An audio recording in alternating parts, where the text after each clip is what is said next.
Welcome to our Digital Media Forum pop-up studio, and we're having guest 5 with us today.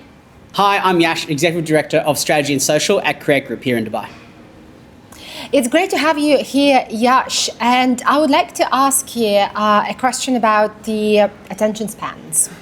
So attention spans are claimed to become or have become shorter. But have they really become shorter, or is it a problem with the actual narrative, or where is the gap? Yeah, you've really identified, I think we're at a critical juncture in this debate, I think, as to attention spans. So, it is often trumpeted that attention spans have come crashing down, particularly with the age of social media and people try to demonize the platforms people are on. Now, the reality, as always, is it's much more nuanced than that. So, starting with the original premise of that. So this idea that attention spans have dropped started back in 2015. There was a study that came out, originally I think it might have been from Microsoft, that claimed that human attention spans had gone to the level of, I believe, 8 seconds, which was less than that of a goldfish, which was 9 seconds. And that started this whole debate around digital and what it's doing to us. Now, since then, that report has been pulled. You can't find that report. The science was never really held true. Secondly, side note, I discovered in my research on this topic that apparently goldfish's attention spans aren't actually that bad compared to the rest of the animal kingdom, so they get a bit of a bad rap. But anyway, so it has perpetuated this notion, though, that with all these platforms, people's attention spans are lower, they spend less time focusing on things. The element of it that is true is that we have changed what media and consumption looks like. So back in the day, we had 2 or 3 TV channels, right? We had a couple of radio channels. And because of that, you didn't have the option to just change to something else when you didn't like it. You kind of had to sit and watch it. We all remember as a kid growing up and having to watch what our dad wanted to watch. Now, multitude of devices, all these devices can keep serving you new things. So if something isn't good enough, isn't relevant to you, you flick past it. So the question isn't, hey, have attention spans dropped? The question is, has what we are giving people, are the options we are giving people resonating with them? Because now they have a choice. And them lacking the quote-unquote attention span is merely them telling you what you are giving me as a brand, an advertiser, or a media company is not meeting my needs, so I'm just going to use my thumb and just go one step further. So, and what do you think is driving that change mostly? It's, obviously the access to different types of content from the audience perspective, but what else, if you look at the ecosystem in general? Yes. Yeah, I think you're right to nail it. It is an ecosystem-driven. The ecosystem plays a huge role in that. That I think, as I said before, the mediums by which we are engaging with audiences and audiences are engaging with content have fundamentally changed.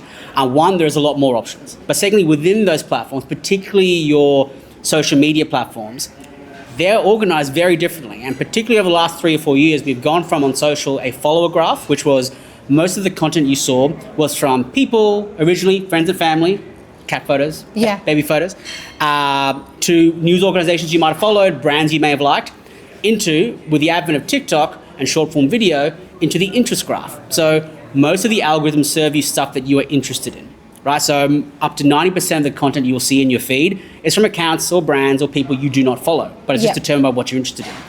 That fundamentally rewires how you get your content. So now you're getting wave after wave of things that are unique to you and special to you.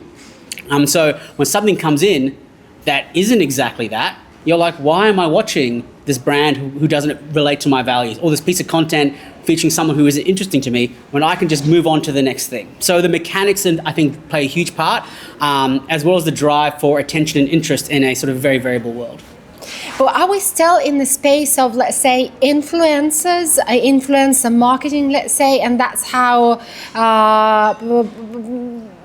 this whole economics is working, or are we actually going towards more of more niche creators who are creating a specific thing for a specific audience versus influencers who are more generic but having a big following? Yeah, it's a really excellent question. I think obviously it's nuanced. There are some aspects where I think for large scale and reach, I think, and for impact, I think working with large names and voices can lend credibility and authenticity if you use them correctly or to subvert macro narratives. But on an ongoing basis, I think relevance is the key. So we have definitely over the last 3 or 4 years seen a shift towards more micro, more niche, because once again, not only are you buying captive attention because people relate to these people more, they speak their language, they use their words, they're involved in their passion points. Often at the lower end, there's a two-way relationship that actually exists. They respond to their comments. They might actually see them at events if they're very local. So I think there is this ability to connect that does resonate, particularly, as I said, when there is so much stuff out there, you want to be able to connect. And the more focused you are within that niche, it does help. Are we moving towards more short-form content or towards more of a long-form era? So what's your take on that? Yeah, again, it's very fluid, right? I think at the same time, you're going to have two tracks of things happening. I think back to the original attention concept, one of my go-to riposts to the idea that attention spans have dropped, if you look at the two, I'd say, biggest shifts in consumer media consumption of the last 10 years, the two biggest trends, one, binge-watching. So you think of the biggest thing in terms of like people will sit and binge on and on and on, right? And so you can't tell me that attention spans have been reduced, but at the same time, people will watch an entire series over the course of a day, right? Secondly, more recent times, is that podcasts have become a visual medium. Yeah. So people are now watching 3-4 hour long podcasts on YouTube, and yet you're telling me that they don't have the attention to focus on a big idea for longer? What makes people stay with a 4 hours, let's say, long form content? Exactly. I think it comes back to the idea around influence as well. It is around depth of insight. It's about perspective. It's about relatability. And it's about meeting an audience where they're at. So in some cases, there'll be some podcasters they'll engage with, or an influencer, or even a brand, where I trust them to give me information or to surprise with information that I need to know about. I'm passionate about rock climbing, so I'm going to hear someone talk about that for 2 hours. Or it might be someone who you trust from an aggregation point of view. Hey, I want their perspective on the world to help me interpret it, and I value their voice to help guide my way through it. So yeah, it really is about that value exchange. And if you get that value exchange right, yes, you can orchestrate it a bit better by having a nice hook in short form video. But beyond that, it really is about that value exchange. So one of the integral parts of, let's say, any podcast show, any YouTube show to go on to grow into a bigger audience is basically that monetization part. Yes. Something that can cover the production costs, something that make this particular, let's say, content space become a real business. So how would you probably, what's your take on the monetization? Because but advertisers on the other hand, they're looking for the high numbers from day one, right? Yes. Everybody wants reach. Everybody wants the viewership. But how to achieve that particular level with the niche podcasting? Yeah, that's a really good question. I think it comes to that fundamental balance we're having right, between pure volume and what that means, and then sort of niche and interest and fandom. And I think we as an industry don't help ourselves sometimes, but obviously I think we all want big numbers, we all want to scale, and scale is inevitable if you do it well.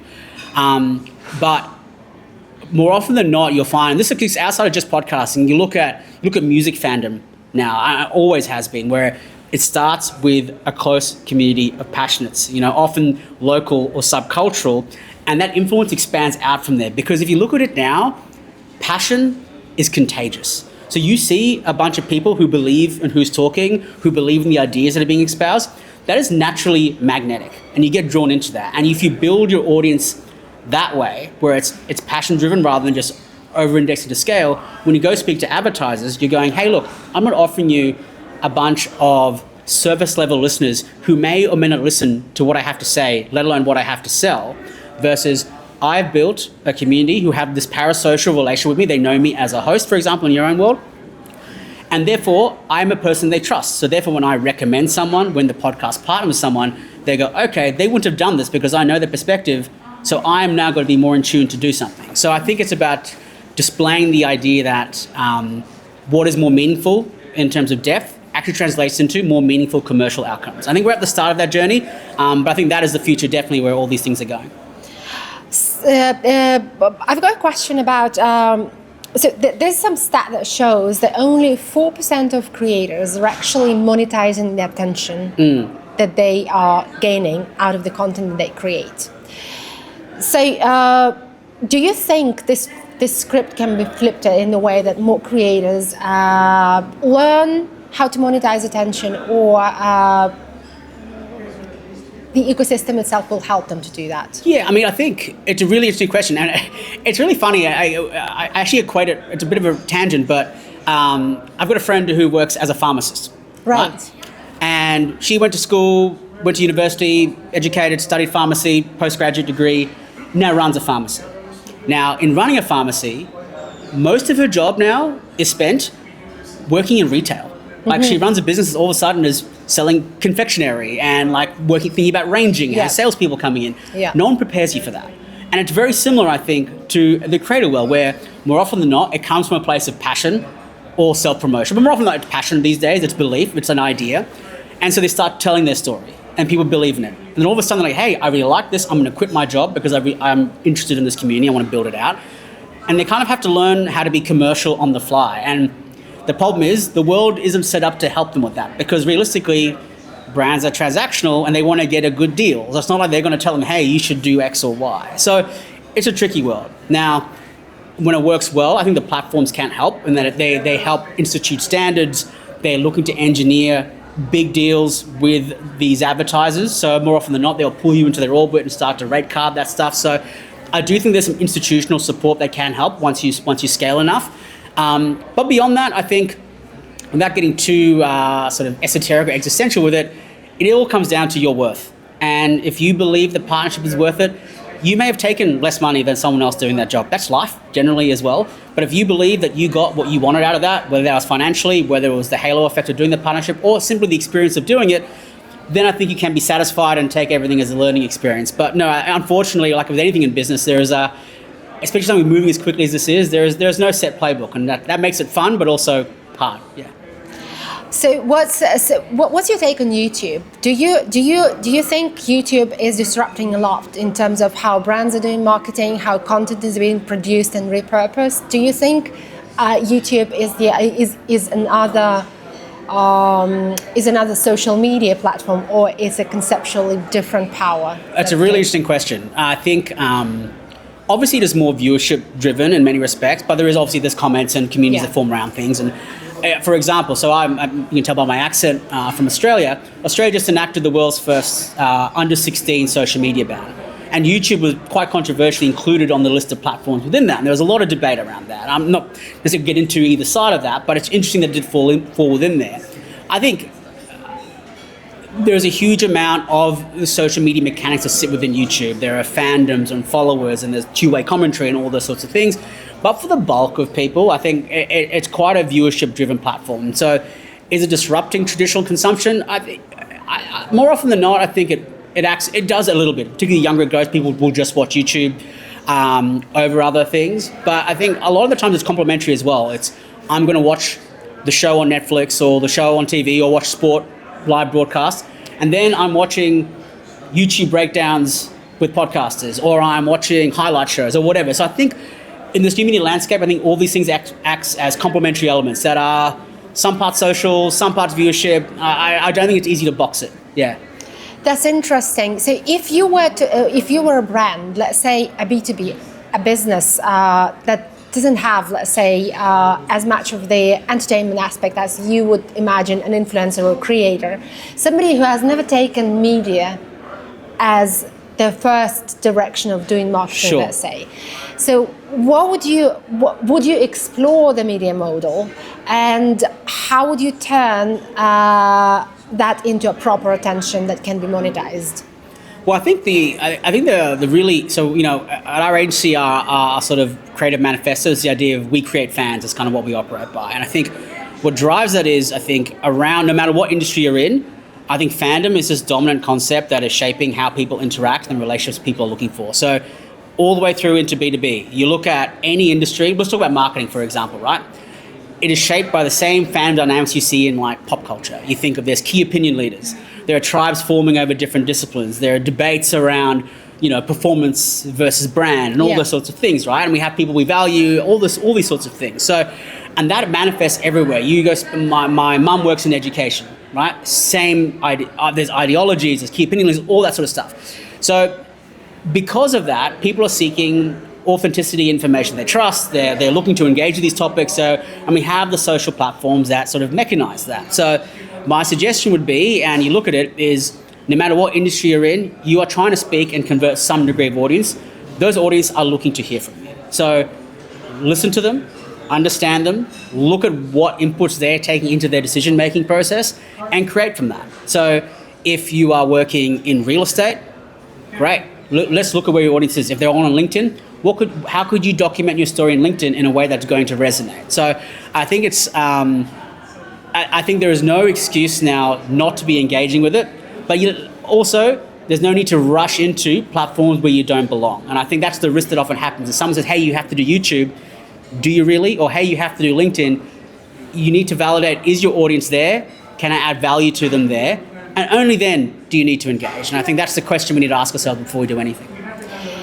That's a great input. So if you were to wrap up this interview now, what would you want the media digital audience in our region to stay with after listening to this conversation? Wow, that's a really big question. I think we as an industry, I think we are very good at chicken littling ourselves, and that whether it's AI, whether it's new media, whether it's attention, of making out like the sky is falling at us and that we can't do better. I think the promise of everything we have in front of us in terms of the platforms we have, how captive audiences are within these platforms, the vast litany of stories that we can tell that exist, means we should be fundamentally very excited about what's ahead of us. So my real treatise would be, I think we need to approach this new era with optimism. I think we need to go reevaluate our fundamentals to make sure they're audience first. So we maintain, I guess, a core belief in the power of how brands are built, what stories need to be told, how to connect with audiences, but do so in a modern way. And I think that is the premise on which I think we're falling short on a couple of fronts.